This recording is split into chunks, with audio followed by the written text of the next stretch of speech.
Bapak Ibu yang dikasihi oleh Tuhan Yesus Kristus, kalau kita benar menyimak ya, di Matius pasal yang ke-24 ini, ayat 3-14, jelas sekali di situ Tuhan memberi petunjuk kepada murid-muridnya, bahkan kepada setiap orang yang membaca Alkitab ini tahu itu apa-apa saja yang sudah terjadi dan akan terjadi. Jelas di situ ya. Kalau kita melihat di ayat yang keempat itu, waspada, kata Tuhan. Waspada. Sejak kapan saudara waspada? Berhati-hati. Seharusnya sejak kita benar-benar mengaku memiliki Tuhan. Sejak itulah kita harus berjaga-jaga, waspada. Dalam hal apa? Tipu daya iblis, saudara. Lebih banyak orang tidak mau berjaga-jaga, malah berteman dengan iblis. Menjadi alat iblis, akhirnya diperbudak oleh iblis.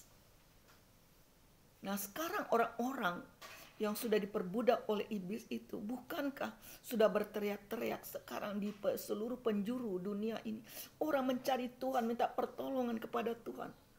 Karena COVID-19 ini benar-benar, kalau saya boleh menyimpulkan, boleh menganalisa bahwa ini adalah hukuman dari Tuhan. Hanya Tuhan yang bisa melindungi orang-orang percaya itu. Hanya tangan Tuhan. Bukankah bertebaran di dunia ini orang-orang pintar, orang cerdas dengan penelitian yang luar biasa. Kejarlah ilmu sampai ke negeri Cina. Sekarang orang lari terbirit-birit dari Cina itu. Malah setiap orang Cina datang, itu dimasukkan ke karantina.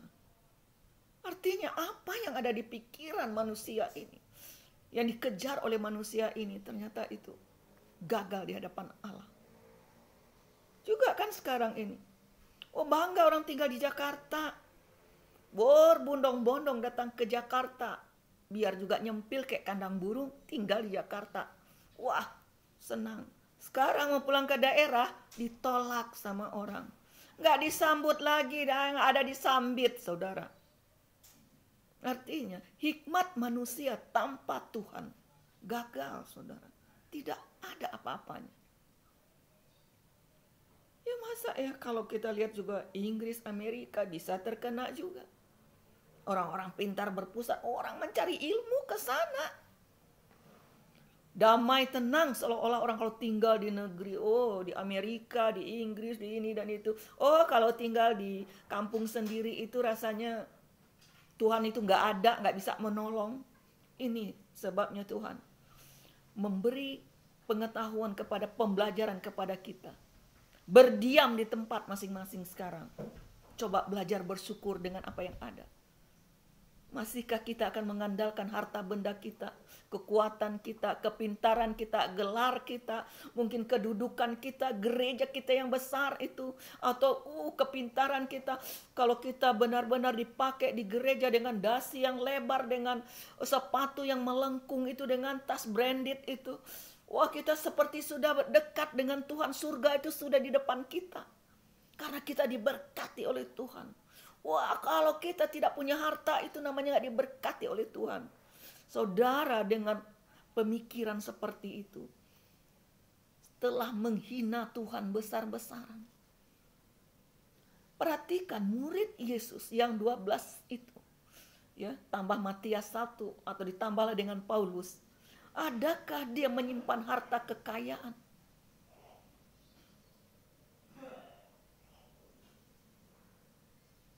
Adakah dia juga, ya Paulus itu diam di gereja-gereja yang besar itu? Orang tugasnya memberitakan keselamatan ini kepada semua orang. Ya punya rumah cukuplah kalau ada. Nggak usah punya rumah, udah ini lagi berlimpah-limpah rumahnya, maunya rumah 10. Padahal kadang-kadang rumah itu kosong, saudara. Orang banyak kekurangan, banyak yang gak punya rumah. Oh punya mobil 2-3. Kenapa mesti begitu? Saya setelah menerima Yesus itu saya hanya berpikir seperti itu. Apa yang ada cukup deh. Ya puji Tuhan ada rumah untuk tempat berteduh. Kalau gak Nggak ada mobil, ada itu angkot, ada kendaraan umum. Belum pernah saya menangis-nangis dia meminta untuk punya rumah, punya ini, dan tidak, saudara. Dan Tuhan siapkan dengan cara Tuhan. Nah, kalau kita simak lagi di Matius 24 ya ayat 3 sampai 14. Kalau ayat 6 sampai 8 yang kedua, ada peperangan di mana-mana kata Tuhan. Itu sudah terjadi. Peperangan, jangankan untuk negara, peperangan di dalam rumah tangga juga setelah terjadi pemisahan itu. Pemisahan secara rohani terjadi di dalam keluarga. Yesus datang, dikatakan aku datang membawa api. Aku berharap api itu sudah menyala. Anak akan melawan orang tuanya. Mertua akan melawan menantunya, anak laki-laki akan melawan ayahnya. Ini bicara tentang keimanan, keyakinan. Yang ayah mungkin benar-benar hidup di dalam Tuhan. Anaknya mengatakan, Tuhan, Tuhan melulu. Uang, yang penting uang. Atau anaknya hidup di dalam Tuhan. Orang tuanya mengatakan, hiduplah dari iman. Emang iman itu yang akan beri kamu makan. Kerja, cari duit, cari duit. Ini sudah terjadi pemisahan secara roh, saudara. Yesus memulai dari diri Maria sendiri. Terjadi pemisahan.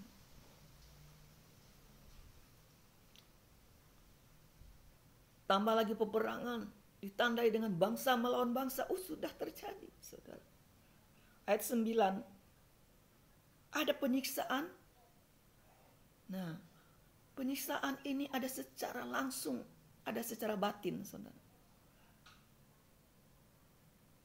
Banyak orang batin, orang tersiksa. Ya, orang benar itu hidup di tengah-tengah orang tidak benar itu tersiksa, saudara. Tetapi dia tetap bertahan. Itu yang terpenting. Kalau dibunuh langsung selesai mati, saudara. Kalau diracun orang langsung kita mati. Tetapi iblis bekerja dengan ulet, menyiksa batin orang terus menerus. Kalau ada suami berkhianat terus menerus tidak berhenti. Kalau ada istri mata duitan terus menerus tidak berhenti. Menyiksa keluarga, menyiksa suaminya, atau menyiksa orang tuanya. Banyak anak-anak disekolahkan ini. Baru SMP sudah melawan orang tua, baru SD sudah membangkang ke orang tua. Apalagi SMA sudah berani menunjuk-nunjuk orang tua. Kekacauan itu terjadi karena perbuatan si iblis. Apakah kita menjadi pengikut iblis seperti itu? Ayat 11 dikatakan juga banyak nabi-nabi palsu. Wah, sekarang muncul nabi-nabi palsu, saudara. Nubuat ini, nubuat itu, penglihatan ini, penglihatan. Hidupnya saja nggak benar. Sibuk dia dengan penglihatan, saudara. Tuhan akan memakai orang itu. Karunia itu akan diberikan kepada orang itu. Jikalau orang itu mau membawa orang lain ke surga itu. Orang itu, saudara, harus lebih dahulu mengenal ya, atau melakukan firman itu dengan benar.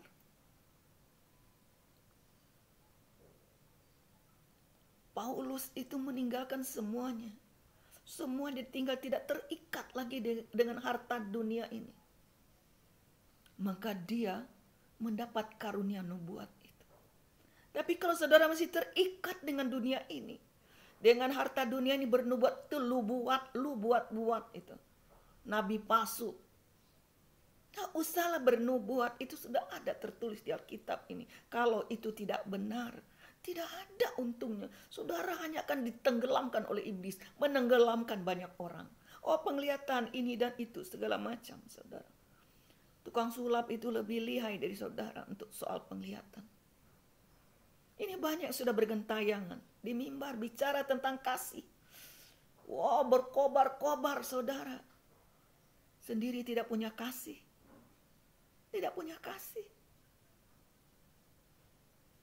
Hidup orang percaya yang diubahkan oleh Tuhan itu ditandai dengan kasih yang ada dalam hatinya. Karena hukumnya, sembahlah Allah dengan segenap hatimu, dengan segenap akal budimu, dengan segenap kekuatanmu.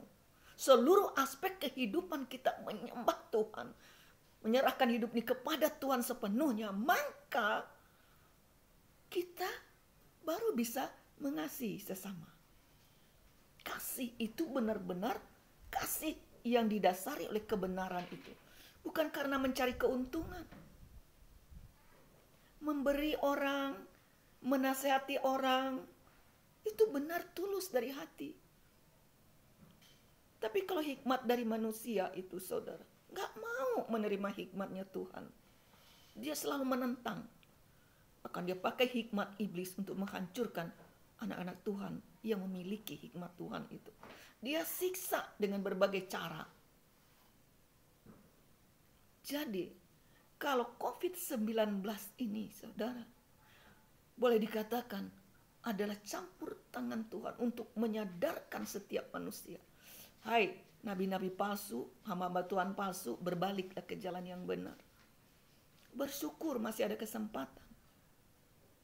Kita sekarang nih disarankan oleh pemerintah berdiam di rumah. Mbok, berdiamlah di rumah. Gatal juga kaki ke sana sini. Pulang-pulang nanti membawa penyakit virus lagi.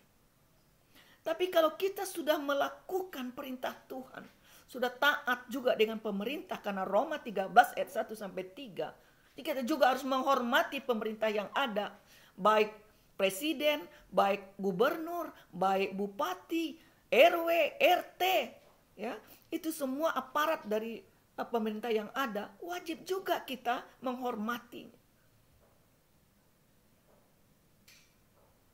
Kalau kita sudah melakukan itu masih juga kena virus itu, atau kita mati dalam situasi yang seperti ini, kita mati syahid, saudara. Kita mati di dalam melakukan kebenaran. Tapi kalau saudara hidup seenaknya, jadi larang, jangan keluar rumah, jangan keluar kota, akan mendatangkan penyakit bagi keluarga. Masa sih kita sebodoh itu? Kalau di foto, kalau pakai pembesar barang virus itu berterbangan, saudara, ya. Sekali kita hirup itu, kalau kita nggak punya daya tahan tubuh ini, berapa ratus dia masuk ke tubuh ini. Dia mulai menggerogoti ya nafas kita, pernafasan kita itu. Pergi ke paru-paru, apalagi kalau sudah ada sakit bawaan.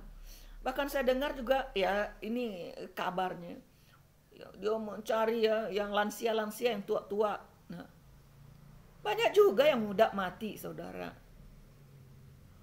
Ada juga tuh oma-oma hampir 100 tahun gak mati-mati juga, saudara. Jadi marilah kita meminta hikmat Tuhan. Ayat 12 juga dikatakan di situ, kasih itu semakin dingin. Kenapa kasih itu dingin? Tidak ada lagi hubungan yang hangat antara ibu dan anak, antara suami dengan istri, antara kakak dan adik. Ada dua kemungkinan keadaan yang membuat mereka seperti itu, tidak bisa saling mengasihi, atau dosa ada di antara mereka. Dosa itu tidak bisa, saudara, bersatu. Gelap dan terang itu tidak bisa menyatu. Dosa yang membuat kasih itu menjadi dingin. Kalau suami terus berbuat dosa, lalu dituntut istri harus melayani, apakah istri itu pelacur, saudara? Istri yang benar juga menginginkan suami yang benar. Itu baru connect dia. Suami yang benar pasti menginginkan istri yang benar. Tetapi sekarang lihat, corona bisa juga memperluas jaringannya terhadap orang-orang yang suka berzina itu, saudara. Nggak tahan, mereka tetap melakukan, kalau nggak dapat duit. Kalau nggak si om-om hidung belang nggak dapat kenikmatan. Memperbanyak korban.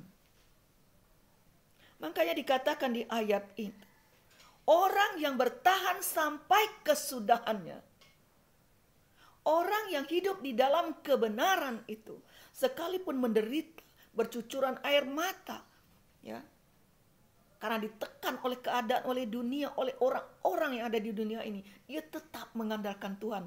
Orang itulah yang akan diselamatkan Tuhan menurut firman Tuhan. Nah, sekarang ini kemana lagi kita akan pergi? Hanya Tuhan yang bisa menyelamatkan. Karena Tuhan mencari sekarang ini penyembah. Yohanes 4 ayat 23 ya kalau tidak salah. Tiba saatnya ya, orang menyembah Tuhan di dalam roh dan kebenaran itu. Menyembah harus di dalam roh dan firman Tuhan yang benar itu.